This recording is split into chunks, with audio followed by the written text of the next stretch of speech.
Beşiktaş'dan kelayotganimizda telefonga olish mumkin emas dedi. Hop.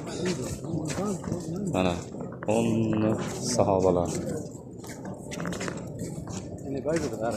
Hamma yerda sahobalar yotibdi.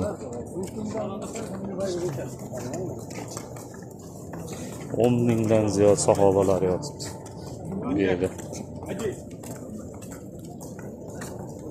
Ba'zi birlari sharmanda yoqib qo'yishyapti. Turpag'ini olib peshonasiga surkayapti.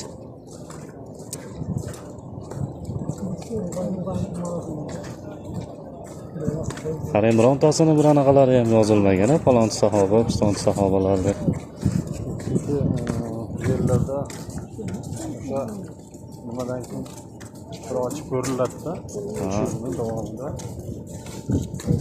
nima qilgan bo'lsa, unga boshqa ko'miladi. Yaxshi turganlarga Bu yerda ayol bilan erkaklarda farqli jihati, qaysi ayol qaysi erkakligini bilib olish, ajratib olishlik uchun meni eshitganim mana bu bir toshliklari ayol, ikki toshliklari erkak deb eshitdim ustozlardan. Qaranglar, shunday joylar. Biz ham shu yerlarda qolib ketsak mayli edi. Men ming rozi edim agar mana shu yerlarda qolib ketganimda sahobalar bilan birga bitta joyga ko'milganimda. Qabristonni kattaligini qaranglar, qabriston. Ko'milyapti.